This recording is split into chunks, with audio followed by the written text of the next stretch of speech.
1953, Ben Hogan's first great challenge was the Masters. It was just the beginning of his finest season ever. During the first 2 rounds, he seized a narrow lead. In the 3rd round, he served dramatic notice that this would be no ordinary year in golf. One awestruck member of the gallery sarcastically stated, "I'm leaving because I don't believe what I'm seeing."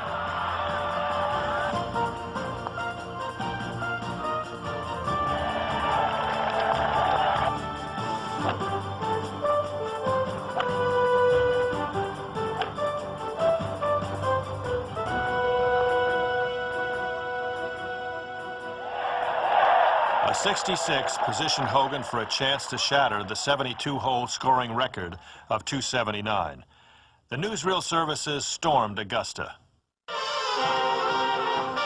crowd is thrilled by the sensational sharpshooting of Hogan, who chalks up a 72-hole total of 274 strokes, an amazing 14 strokes below the course par, and the lowest score in the history of the Masters tournament. Hogan poses with runner-up Ed Oliver, who finished 5 strokes back. The torrid Texan with Jones and Oliver. Ben Hogan, master of the Masters. The glory in the Masters made him a favorite in the upcoming U.S. Open. But Ben's perennial rival, Sam Snead, in search of his first national title, was determined to stop him. Oakmont, the site of the Open, was an exacting course with 200 deeply furrowed bunkers and the most treacherous greens in championship golf. But Hogan dismantled Oakmont with a first-round 67 to take the lead. As the Open wore on, only Snead could keep pace. On Open Saturday, though playing an hour apart, they were locked in a one-on-one duel.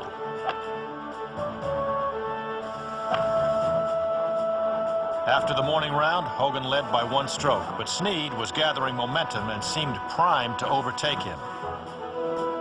Then Hogan made his move.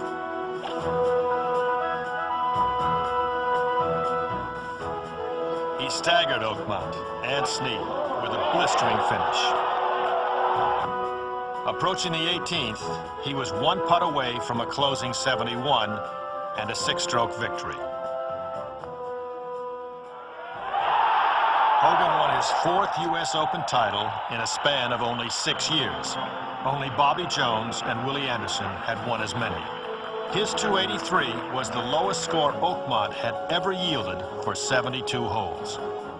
With this victory, he established himself as the greatest golfer of his era, and among the greatest the game had ever seen.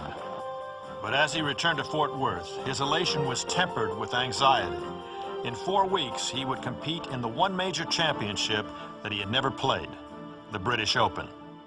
Tommy Armour and Bobby Cruikshank had told me for 2 or 3 years that I must go over there and play and complete my record. And I had a telephone call from Walter Hogan telling me that I must go, and that I must go that year, 1953. As the British Open neared, Hogan became more and more anxious. Since its inception, no one had ever won the British Open on his first try. Of that trying time, he wrote, "I began to feel a pressure I've never experienced before." The British brand of golf was completely alien to Hogan. Here, fairway and rough were often indistinguishable. The treeless, linksland-made judging distance a severe problem for a newcomer, and Hogan had decided he would use and adjust to the smaller British ball. I felt this pressure on me of having to change my game very fast to fit the conditions and the course and the small ball. Hogan arrived at Carnoustie, the site of the Open, and went to work. He studied every bunker and green.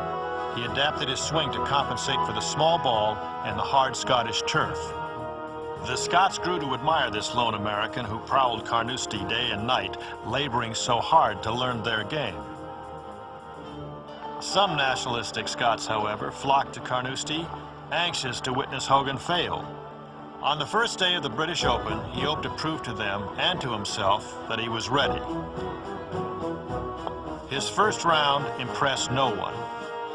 A 73 left him 3 strokes out of the lead. But in the second and third rounds, Hogan's preparation began to pay off. A 71 and a 70 earned him a tie for the lead with 18 holes left to play.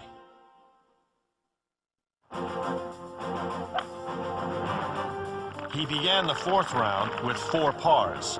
The Scots, who were now calling him the Wee Iceman, had adopted him as their own.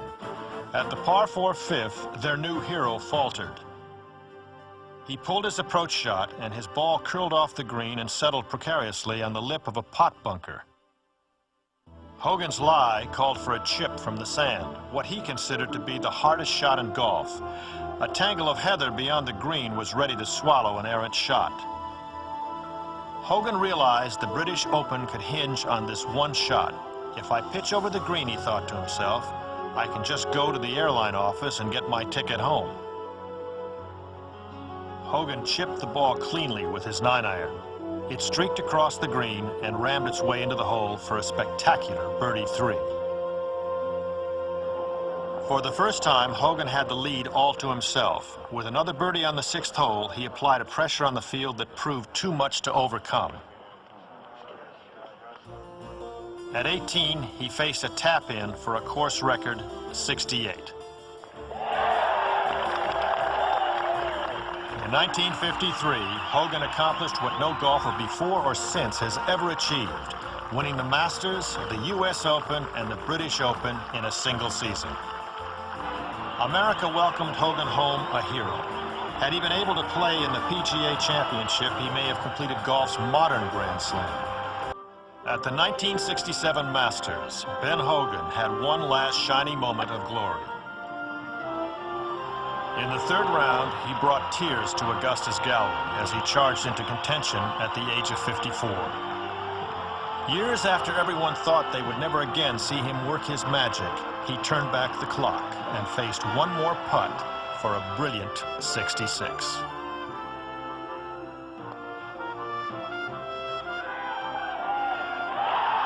Though he could not sustain the magic in the final round, he had given us something to remember him by. He is the legend by which other legends are measured. Jack Nicklaus reflects. Hogan was terrific. It was great to watch a man who really was the greatest go right after his sport. And he played golf the way I like to play golf. Hogan regretted that the only way he could play well was to erect a wall of concentration separating him from his loyal fans. The adulation he received in spite of that barrier always touched something deep within him. I didn't know I had done all this to warrant it, and I really don't believe it now. But thank goodness I got it.